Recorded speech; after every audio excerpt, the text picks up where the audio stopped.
Pagkatapos ng isang makulay at matagumpay na performance ng Bini sa concert ni OG Alcacid, lumabas sila mula sa stage, punong-puno ng saya at adrenaline.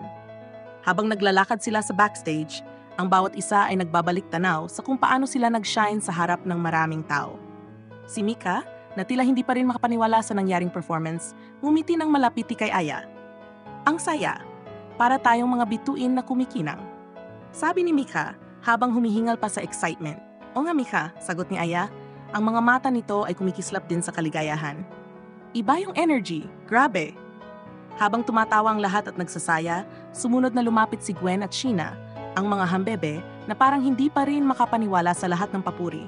Malamang, maghihintay na naman tayo ng maraming offers after nito, sabi ni Gwen habang kinakalabit si Sheena. At siguradong may mga fans na excited makita tayo sa susunod na event, dagdag ni Sheena. Si Maloy at Colette naman, ang makulit, hindi napigilang magtawan. Grabe. May halong kaba pa kami nung una, pero nang makita namin ang mga smiles ng audience, nawala lahat ng takot, sabi ni Maloy. Tama ka Maloy, sabay na sagot ni Colette. Sana magtulungan tayo lahat, patuloy na magbigay ng saya sa lahat. Nang matapos ang pag-uusap, nagkatinginan sila at nakaramdam ng isang matamis na bonding moment. Para bang mas lalo nilang nahanap ang tunay nilang lakas bilang grupo. Habang naghihintay sila ng mga susunod na hakbang, ramdam nila ang pagmamahal at suporta ng bawat isa. Si Aya, na may hawak na isang maliit na gift mula sa mga fans, ay nilapitan ni Mika at sinabing, "Mahal na mahal kita, Aya. Hindi ko kayang gawin lahat ng ito kung wala ka." Ang mga mata ni Aya ay kumislap at nagtakip siya ng isang kamay sa dibdib. "Mika, hindi ko rin kayang magtagumpay kung wala kayo." At habang ang mga miyembro ng Bini ay patuloy na nag-usap at nagkakasama, alam nilang ang mga gabing tulad nito ay magiging isa sa pinakamahalagang bahagi ng kanilang karera at higit sa lahat ng kanilang mga buhay. Habang nag-uusap pa rin ang mga miyembro ng Bini, hindi maiwasang maglahad ng kanilang opinyon tungkol sa duet ni Maloy at OG Alcacid na naging isa sa pinaka-highlight ng gabi. Si Mika, na medyo seryoso pero may halong paghanga, ang unang nagsalita. Walang duda, si Maloy at OG ay may amazing chemistry sa stage. Parang ang dalawa ay magka-partner na talaga sa pagkanta, sabi ni Mika, habang binabaybay ng tingin ang mga miyembro ng grupo. Tama ka Mika, dagdag ni Aya na may ngiti sa labi. Ang ganda ng timpla ng boses ni Maloy at ni OG, parang may magic sa bawat nota. Si Gwen, na malapit kay Maloy, hindi na itago ang saya sa kanyang mata. Alam ko si Maloy, may talent talaga siya. Pero nung nakita ko siya sa stage kasama si OG, parang nakita ko siya sa isang bagong level. Ang lakas ng presence nila. Sabay natawa ni Sheena. Gusto ko nga silang makitang magduet ulit. Agree ako, sabi ni Colette, na hindi rin napigilang magbigay ng komento. Parang ang saya nilang dalawa. Si OG, mentor na, friend pa ni Maloy. Magaan silang tingnan sa stage at ramdam na ramdam yung energy nila. Si Joanna, na may mas malalim na pagtingin sa musika, tumango habang nag-iisip. Para sa akin, yung duet nila, hindi lang basta pagkanta. Parang may deeper connection sila sa bawat liriko. I can feel the emotion sa bawat pagkanta nila. Habang patuloy na binabalikan ang performance ng duet, nagkatinginan sila at nagsimula silang magkwentuhan tungkol sa kung paano pa nila mapapaganda ang kanilang mga solo at group performances.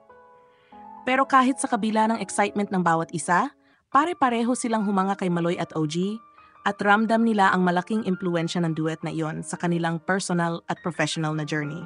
Pagkatapos ng makulay na gabi, nag-ayos-ayos na ang Bini sa backstage. Habang isa-isa silang nagbibihis at naghahanda ng mga gamit, ang mga ngiti at tawanan ay hindi pa rin nawawala. Grabe, parang isang malaking celebration ito, hindi ba? Sabi ni Maloy habang binabalik ang kanyang mga sapatos sa bag.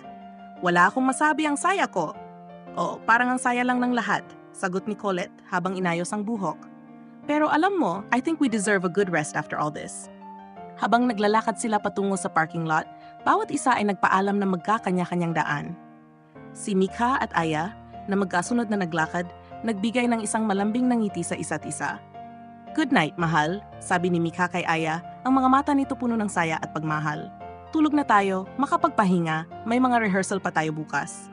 Tama ka, sagot ni Aya, habang tinitingnan ang mga mata ni Mika. I love you, Mika. Salamat sa lahat.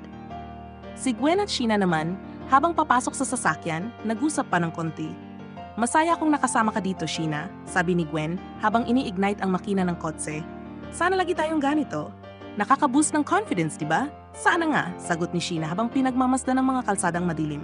Alam ko, malayo pa ang tatahakin natin, pero ang saya ko kasi magkakasama tayo. Samantala, si Joanna at Stacy, na magkaibang daan, naghiwalay na rin ng magiliw.